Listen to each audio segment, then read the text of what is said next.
Yuk, Dah, Tadi ayo, gas. pakai kan seragam. Wo, ama. mana share screen-nya? Screen-nya mana share Belum. screen-nya? Oh, Ya Allah, alah. Ki. Elah. Dah. 1, 2, 3. Assalamualaikum warahmatullahi wabarakatuh. Kami dari kelompok IAIAO akan menjelaskan tentang SCM Tools.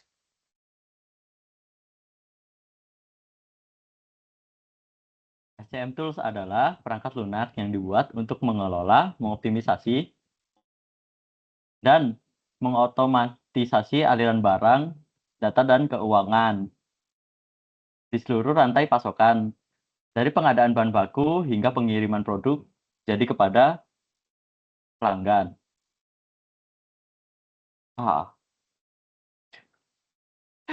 Bentar nih, kameraku mati lagi loh. Apa sih anjing aku? Gak fokus. Woi lah. Gak fokus pencetin Itu kamera aku. produk Kenapa jadi itu? Yop, maksudnya. Iya, aku gak fokus gara-gara mencetin tombol kamera, Rai. Asli. Mati kameraku. Malah Ulang. beli kamera baru. Ulang. Mana lemnya? Siapa yang punya lem? Di lem kakinya sini. Ya udah. Intronya biarin lah, intronya udah ada Rai. Langsung aja, langsung 2. Ya, langsung aja yang. Ya, tapi di stop. Jangan di crop, mending di crop aja, Ya, di crop. Ya crop udah. aja nanti. Ya udah. B2. Ulang ya. Ya, dari Ya. 2, dari 2. Dari dua. Oke, yuk. 1. Dari satu. Satu. Nggak ada ininya, nggak ada animasinya. 1. Ya, iya animasinya ya. Dari awal. Ayo. Ya 1, udah, back. Dari ganti. 2, Oh, enggak dari 3. ganti. Enggak. Ya, Ya, 1, 2, 3.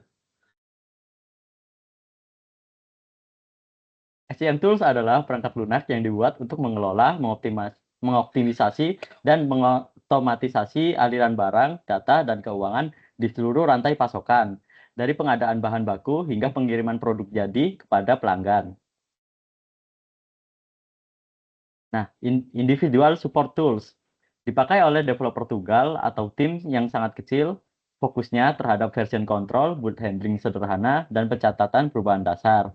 Serta tools yang biasa digunakan adalah GitHub dan Git. Penggunaannya sendiri biasanya untuk tugas kuliah, membuat portofolio pribadi, dan proyek kecil. Sementara untuk project related support tools, yaitu tools yang mendukung kolaborasi beberapa developer, seperti branch, merge, code review, release, dan integrasi, issue, atau build. Tool yang biasa digunakan adalah GitLab dan GitHub. Pengembangan aplikasi web atau mobile oleh satu tim dengan sprint, branch feature, dan release berkala. Kemudian tipe yang terakhir yaitu full company wide support tools, mendukung banyak tim, workflow formal, role, dan responsibility, audit trail, varian produk, dan proses lintas divisi. Tool yang biasa digunakan adalah Azure DevOps dan GitLab Enterprise. Untuk penggunanya, biasanya perusahaan dengan banyak produk, banyak repo, dan integrasi DevOps organisasi. Nah, untuk proses pemilihan SCM Tools, tahapan yang paling krusial adalah memastikan integritas, pelacakan perubahan, dan kolaborasi tim yang efisien. Berikut aktivitas yang dilakukan tiap tahap dalam menentukan SCM tool. Selanjutnya akan dibacakan oleh Arai. Ya, tahap pertama adalah forming an evaluation group. Nah, aktivitas yang ada pada tahap ini yaitu untuk membentuk tim evaluasi yang berisi perwakilan developer, QA, DevOps, project manager, dan admin atau infrastruktur. Lalu juga menentukan peran penilai teknis, penilai proses, penilai biaya, dan pengambilan putusan akhir. Aktivitas terakhir dalam tahap ini yaitu menetapkan ruang lingkup evaluasi hanya level project atau sampai company wide. Selanjutnya ada tahap kedua yaitu describing an evaluation method. Aktivitas yang ada pada tahap ini yaitu menentukan metode penilaian seperti scoring matrix, demo vendor, uji coba, dan proof of concept. Lalu menetapkan bobot, misalnya integrasi 25%, performa 20%, scalability 20%, usability 15%, web access 10%, dan supplier 10%. Lalu terakhir itu menentukan aturan eliminasi untuk kandidat yang tidak memenuhi syarat wajib. Selanjutnya ada tahap ketiga, yaitu producing a prioritized list of requirement for the tool.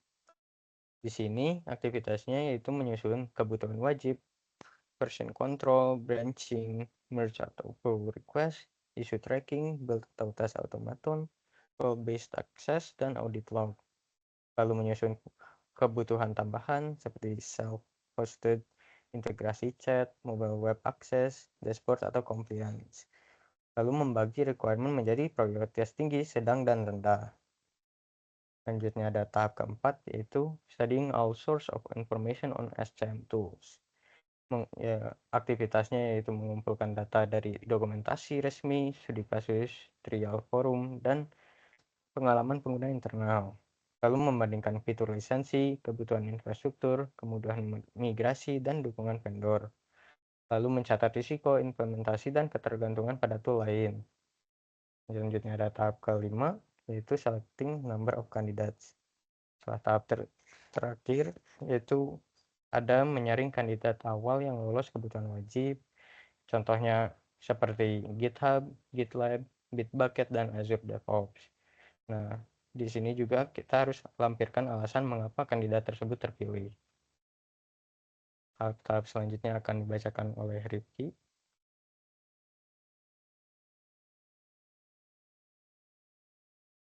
Oke, di sini.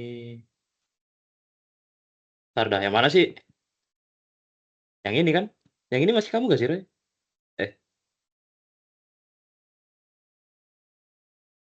Roy.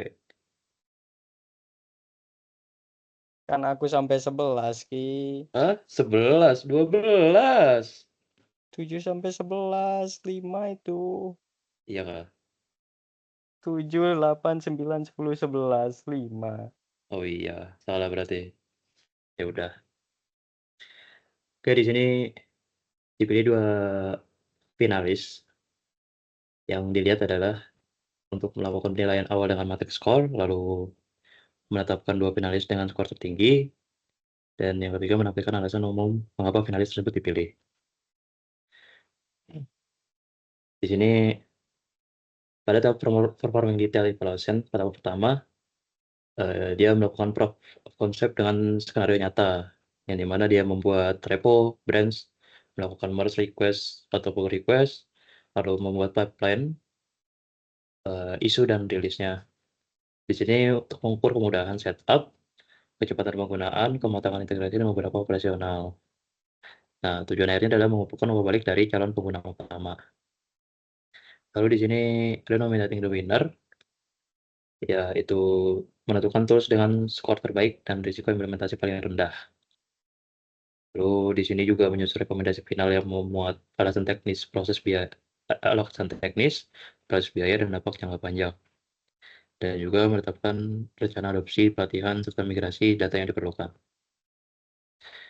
Contoh proses seleksi SCM tools, di sini terdapat tim berisi 20 orang, membutuhkan repository, kode review, isu tracking, lalu CI/CD, aspek dan peluang berkembang menjadi standar organisasi.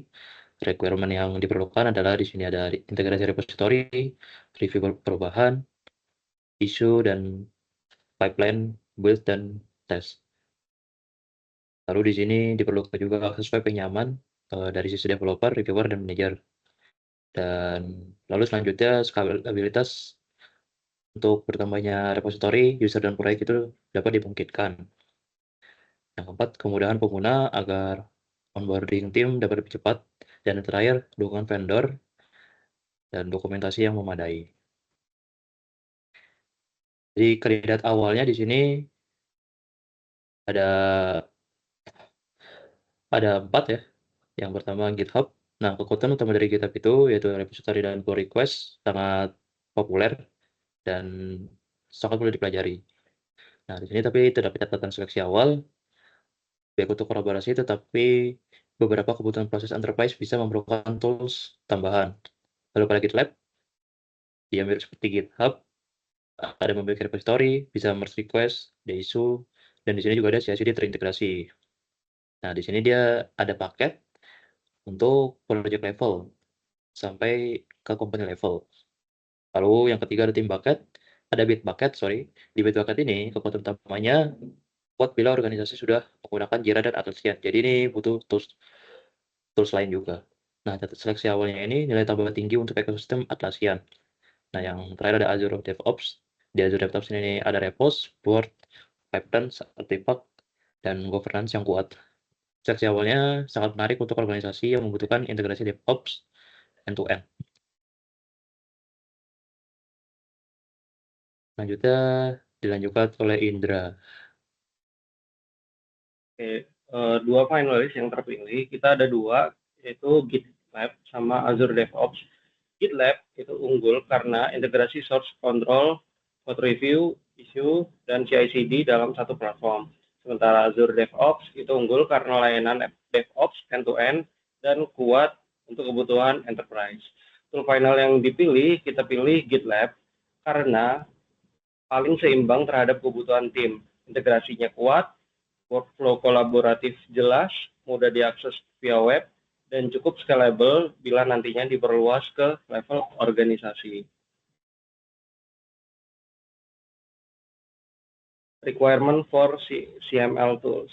Berdasarkan tools yang dipilih, yaitu GitLab ini, ada evaluasi atas tools tersebut. Pertama, integration with other tools.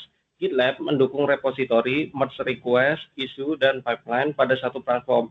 Hal ini membantu traceability, perubahan dari code sampai validasi. Untuk sisi performa, alur kerja build, test, dan review dapat berjalan lebih terstruktur karena proses utama tersedia dalam satu ekosistem. Ini mempercepat siklus validasi perubahan. Scalability dapat digunakan mulai dari tim kecil sampai organisasi yang lebih besar dengan banyak proyek dan pengguna. Dan untuk usability, antarmuka web memudahkan developer, reviewer, dan manager untuk memantau repository, isu, pipeline, dan status perubahan. Web access, fungsi inti dapat diakses melalui browser sehingga mendukung kolaborasi dari berbagai lokasi dan perangkat kerja. Requirement for SCM tools supplier. Pada evaluasi supplier GitLab, pemilihan tool tidak hanya didasarkan pada fitur, tapi juga pada kualitas pemasoknya. Ada beberapa supplier yang harus dipenuhi, yaitu acquaintance. Vendor GitLab mudah ditemukan referensinya melalui komunitas, dokumentasi resmi, studi kasus, dan pengalaman implementasi dari berbagai organisasi. Employees. GitLab sebagai vendor perlu memiliki sumber daya manusia yang memadai agar pengembangan produk, pemeliharaan layanan, dan dukungan teknis dapat berjalan dengan baik. Financial status. Kondisi financial vendor penting untuk menjamin keberlanjutan roadmap produk, pembaruan fitur, dan layanan support dalam jangka panjang. Lalu fokus, GitLab memiliki fokus pada platform pengembangan perangkat lunak sehingga arah pengembangan produknya selaras dengan kebutuhan SCM dan DevOps. Tool use. Tool yang disediakan vendor relevan untuk aktivitas SCM sehari-hari, seperti pengelolaan, repository, review perubahan, integrasi, build atau test, dan release workflow. Requirement for SCM tool supplier, reputation. Lalu selanjutnya ada reputation. Di sini reputasi vendor yang baik memberikan keyakinan bahwa tool stabil, dipercaya pengguna, dan layak diadopsi oleh organisasi. Support facilities. Vendor menyediakan fasilitas dukungan seperti dokumentasi, knowledge base, pelatihan, dan layanan support untuk membantu implementasi serta troubleshooting. Secara umum, pemilihan SCM tools harus menyesuaikan skala penggunaan. Untuk individu, cukup menggunakan tool sederhana. Untuk project level, dibutuhkan kolaborasi dan integrasi yang lebih kuat. Sedangkan company level memerlukan workflow formal dan dukungan proses organisasi. Berdasarkan contoh seleksi pada dokumen ini, GitLab dapat dipilih karena memenuhi kriteria tool dan supplier secara seimbang. Sekian penjelasan tentang SCM Tools. Mohon maaf jika ada kekurangan. Terima kasih.